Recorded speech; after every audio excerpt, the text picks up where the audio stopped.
గైనకోమేజియా అంటే గ్రీక్ పదంలో చూసుకుంటే గైనక్ అంటే ఫీమేల్, మాస్టర్స్ అంటే బ్రెస్ట్.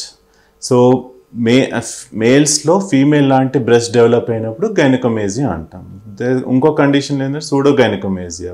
సో ఫీమేల్ అంటే మనకి ఫ్యాట్ ఎక్కువ డిపాజిషన్, లావు ఉన్న వాళ్ళకి ఫ్యాట్ ఎక్కువ డిపాజిషన్ అయ్యి బ్రెస్ట్ ఎన్లార్జ్ అయింది అనుకోండి, దాన్ని సూడో గైనకోమేజియా అంటాం. రెండిట్లో డిఫరెన్స్ ఏంటంటే ఒక దాంట్లో ఫుల్లీ డెవలప్ బ్రెస్ట్, ఇంకో దాంట్లో ఏమో ఓన్లీ ఫ్యాట్ ఉండడం అనేది కండిషన్ అన్నట్టు.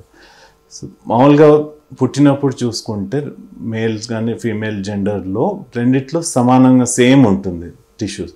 బట్ టీన్లా పెరిగినప్పుడు మన హార్మోనల్ చేంజెస్ వల్ల ఫీమేల్స్ ఏమో ఈస్ట్రోజన్ హార్మోన్స్ ఎక్కువ ఉండడం వల్ల ఈస్ట్రోజన్ రిసెప్టర్స్ స్టిమ్యులేట్ అయినప్పుడు బ్రెస్ట్ అనేది పెరుగుతుంది. అదే మేల్స్లో ఏమో ఆ హార్మోన్స్ ఉండవు కాబట్టి ఆండ్రోజన్ హార్మోన్స్ వల్ల బ్రెస్ట్ అనేది పెరగదు అన్నట్టు. సో మేల్స్ ఎప్పుడు కానీ ఈ డిస్టర్బెన్స్ లైక్ ఫీమేల్ హార్మోన్స్ పెరగడం అయినప్పుడు కానీ, లేకుంటే ఆండ్రోజన్ హార్మోన్స్ తగ్గడం కానీ, టెస్టోస్టెరాన్ లాంటి తగ్గినప్పుడు మనకి డిస్టర్బెన్స్ జరిగి బ్రెస్ట్ అనేది ఎన్లార్జ్ అవుతుంది అన్నట్టు.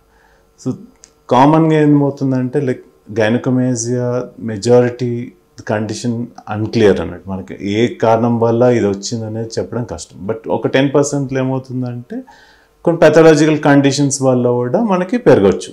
సో టీన్స్లో అయితే సర్వసాధారణంగా మనం అన్ని టెస్టులు చేసినప్పుడు నార్మల్గానే ఉంటుంది.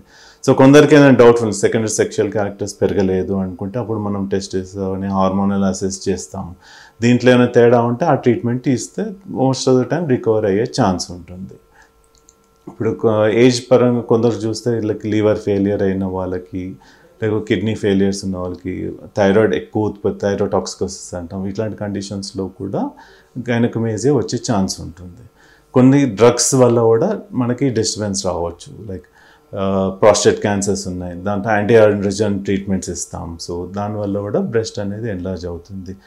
కొన్ని యాంటాసిడ్ టాబ్లెట్స్ వల్ల కానీ, డైరెటిక్స్ వల్ల ఆర్ సైకాట్రిక్ డ్రగ్స్ ఉంటాయి కొన్ని, యాంటీ డిప్రెసెంట్స్ ఇట్లాంటి వాటి సైడ్ ఎఫెక్ట్స్ వల్ల కూడా మనకి బ్రెస్ట్ అనేది ఎన్లార్జ్ అయ్యే ఛాన్స్ ఉంటుంది.